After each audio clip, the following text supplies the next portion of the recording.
नमस्कार दोस्तों, स्वागत है आपका साइंस जर्नी में। आजकल कुछ प्रोपगंडाबाजों ने पिछड़ों और अति पिछड़ों के पिछड़ापन का कारण अंग्रेजों तथा मुगलों के मत्थे डालकर अपने बाप दादाओं के करतूतों पे पर्दा डालने की नाकाम कोशिश कर रहे हैं। ऐसे में कई सारी किताबें लिखी जा रही हैं, कई सारे वक्ता सामने आ रहे हैं जो यूट्यूब पर और अन्य माध्यमों पर यह चीख चीख कर प्रचारित कर रहे हैं कि आज का जो पिछड़ा वर्ग है यानी कि शूद्र और जो अति पिछड़ा वर्ग है यानी कि अनत्यज, इन सब के सामाजिक, शैक्षणिक, राजनीतिक और आर्थिक रूप से पिछड़ेपन का कारण अंग्रेज और मुगल है। जबकि सच्चाई यह है कि इन सब की जड़ें इन मनुवादी व्यवस्था के कारण थी। और जब आज के ये पिछड़े और अति पिछड़े पढ़ लिख कर संपन्न हो रहे हैं, इतिहास और विज्ञान को समझने लगे हैं, वो जानने लगे हैं कि क्यों और कैसे उन्हें किसी ने पिछड़ा कर दिया, कैसे उनका सदियों तक शोषण करते रहे, तो फिर ऐसे लोगों को गुमराह करने के लिए ये तरह तरह के मनुवादी प्रोपगंडे चला रहे हैं। जैसा कि हम जानते हैं कि भारत में 50 से 60% के बीच में ओबीसी यानी कि शूद्र वर्ग आता है, जबकि 35% के करीब में अनत्यज यानी कि SC ST आते हैं। जबकि इन दोनों के अलावे का बाकी का जो 15% है वो वर्ग है जो खुद ही ब्राह्मणवाद की चपेट में है, जिसे कि ब्राह्मण धर्म का ब्राह्मण, क्षत्रिय और वैश्य कहा जाता है। सवाल यह है कि जो मनुवादी व्यवस्था के ठेकेदार हैं वो ऐसा प्रोपगंडा क्यों चला रहे हैं। ये समस्त प्रोपगंडाबाजों, मैं आपको बता देना चाहता हूँ कि भागोगे कहाँ। मैं तुम्हारी किताब खोल के ही तुम्हें दिखाऊंगा कि तुम्हारे DNA में ही भेदभाव भरा हुआ है और तुम लोगों ने ही भारत को टुकड़ों टुकड़ों में बांट रखा है। इस वीडियो को देखने के बाद आप समझ जाएंगे कि ये टुकड़े टुकड़े गैंग वास्तव में मनुवादी व्यवस्था वाले ही ठेकेदार हैं। इन्होंने भारतीयों को इतने टुकड़ों में बांटने की कोशिश की है जिसे कि आप जाति, उपजाति, वर्ण कह सकते हैं। जरा इनके धार्मिक ग्रंथों पे गौर करें। यूं तो ये ऋग्वेद को सबसे पुराना होने का प्रचार फैलाते रहते हैं और इनका ऋग्वेद ही भेदभाव की शुरुआत करता है। मंडल 10 90 सुक्त 12 मंत्र देखें, इसमें साफ तौर पे लिखा है, ब्राह्मण परमात्मा के मुख से, क्षत्रिय उसकी भुजाओं से, वैश्य उसकी जंघाओं से, शूद्र उसके पैरों से पैदा हुआ। और यही मंत्र मनुस्मृति में भी लिखा हुआ है। इसी को थोड़ा सा एक्सप्लेन करते हुए मनुस्मृति आगे यह भी बताता है कि पैर सबसे निम्न होता है और मुंह को सबसे अच्छा माना गया है, यानी कि ब्राह्मण सबसे अच्छा है और पैर यानी कि शूद्र सबसे नीचा है। इससे इस बात की भी पुष्टि हो जाती है कि यह पूरी तरह से इनके धर्म ग्रंथ की पहली किताब से ही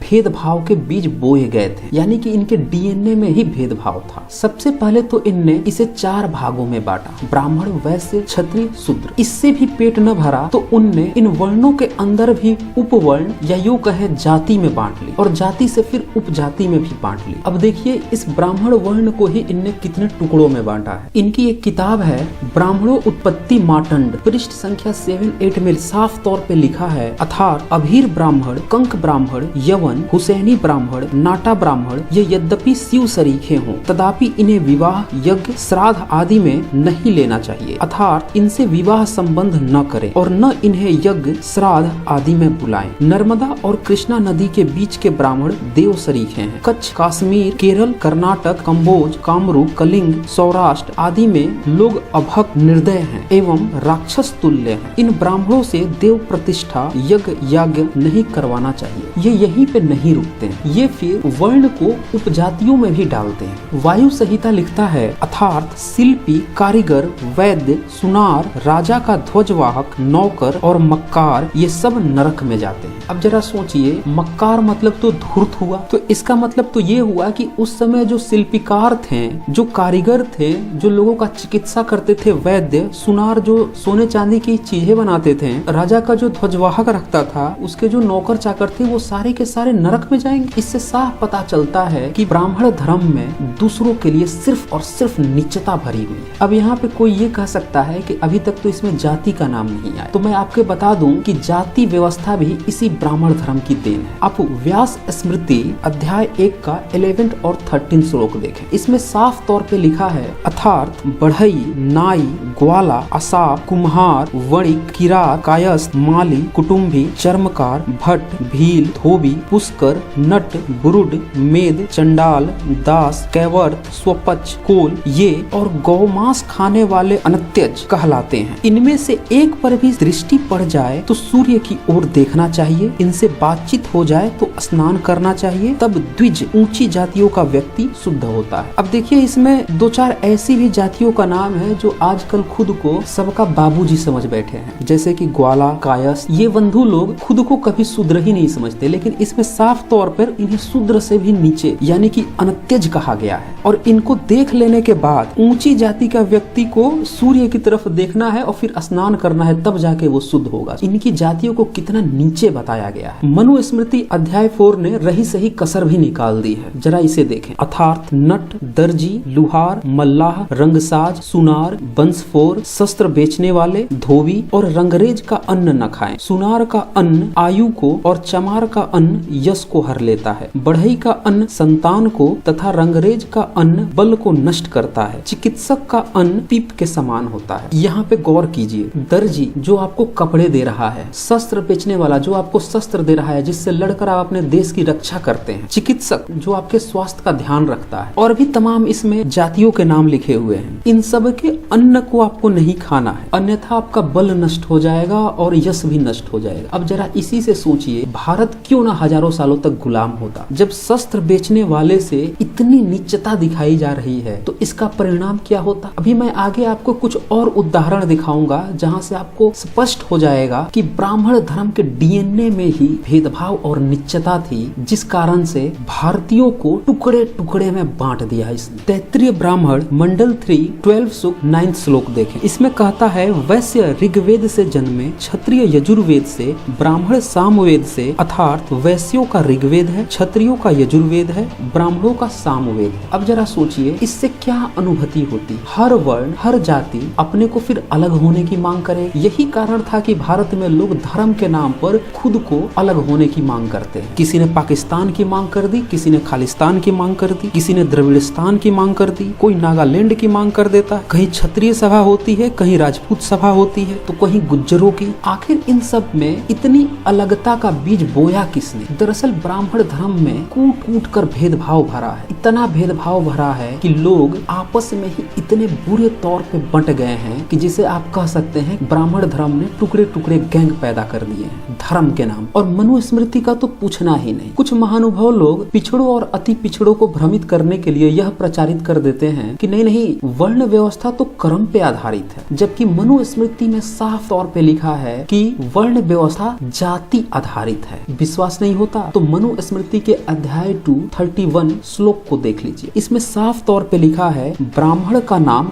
मंगल सूचक शब्द से युक्त हो, क्षत्रिय का बल सूचक शब्द से युक्त हो, वैश्य का धनवाचक शब्द से युक्त हो, शूद्र का निंदित शब्द से युक्त हो। मतलब एक बच्चे का जब जन्म होता है तो उसका नामकरण होता है, और नामकरण में ही उसके जाति का भेदभाव आपने घुसेड़ दिया। कर्म तो वो बाद में करेगा ना, आपने तो शुरू में ही उसके नाम में ही जाति घुसेड़ दी। अब कुछ लोग कहेंगे कि नामकरण तो बाद में भी हो सकता है, तो मैं आपको बता दूं, निर्णय सिंधु पृष्ठ 398 पे इनने साफ तौर पे लिखा है, ब्राह्मण का नामकरण 10 दिनों के बाद करें, क्षत्रिय का 12 दिनों के बाद, वैश्य का 16 दिनों के बाद और शूद्र का 31वें दिन, यानी 1 महीने के अंदर ही नामकरण हो रहा है। तो उस समय बच्चा कौन सा ऐसा कर्म कर दिया है कि जो आप उसके कर्म को देखकर उसका नामकरण कर रहे हैं। अच्छा, नामकरण भी कैसे करना है वो भी मनुस्मृति में अध्याय 2 32 श्लोक में लिखा है। ब्राह्मण के नाम के साथ शर्मा, क्षत्रिय के साथ रक्षा युक्त शब्द वर्मा आदि, वैश्य के नाम के साथ पुष्टि शब्द से युक्त गुप्त आदि तथा शूद्र के नाम के साथ दास शब्द लगाना चाहिए। यानी कि आपने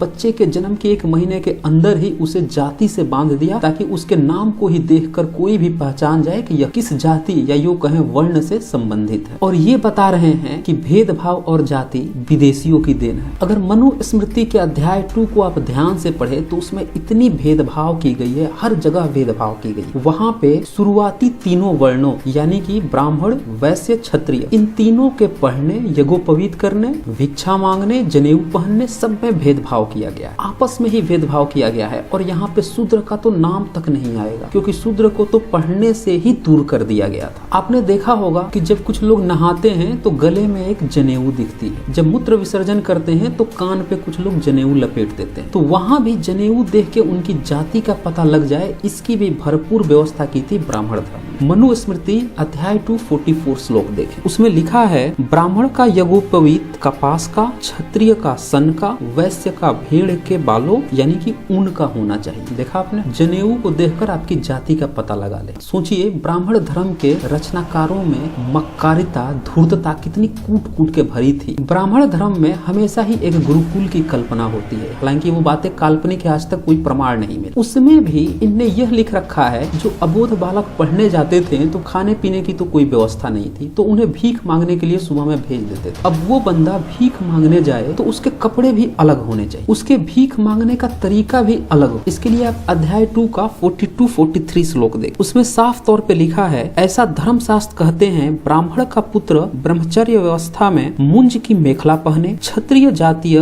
ब्रह्मचारी मुरवा नामक तृणों की, वैश्य जातीय ब्रह्मचारी सन की रस्सी की बनी मेखला धारण करे। मुंज न मिलने पर ब्राह्मण कूसा घास की, मुरवा न मिलने पर क्षत्रिय असमंतक या मल्लिका की, सन न मिलने पर वैश्य वल्वज बबई नामक घास की मेखला पहने। और भीख मांगते समय जो शब्द का उच्चारण करना है उसमें भी भेदभाव। मनुस्मृति अध्याय 2 49 श्लोक, अगर ब्राह्मण जब भीख मांग रहा है तो उसे कहना है भवती भिक्षाम देहि, भद्रे भिक्षा दो। और क्षत्रिय ब्रह्मचारी जब भीख मांगे तो उसे कहना है भिक्षाम भवती देहि, भिक्षा भद्रे दो। और वैश्य जातीय ब्रह्मचारी जब भिक्षा मांगे तो उसे कहना है भिक्षाम देहि भवती, भिक्षा दो भद्रे। मतलब एक तो आपके कपड़े को देखकर कोई जाति पता लगा ले, अगर कपड़े देखकर भी कोई आपकी जाति का पता न लगाए तो जब आप शब्दों का उच्चारण करो भीख मांगने के लिए तो उन शब्दों को सुनकर कोई आपके जाति का पता लगा ले। इतनी भेदभाव की दोगलापंथी भरी पड़ी है इन धार्मिक किताबों में, और ये बता रहे हैं कि भेदभाव तो विदेशियों ने पैदा किया था। खास बात ये थी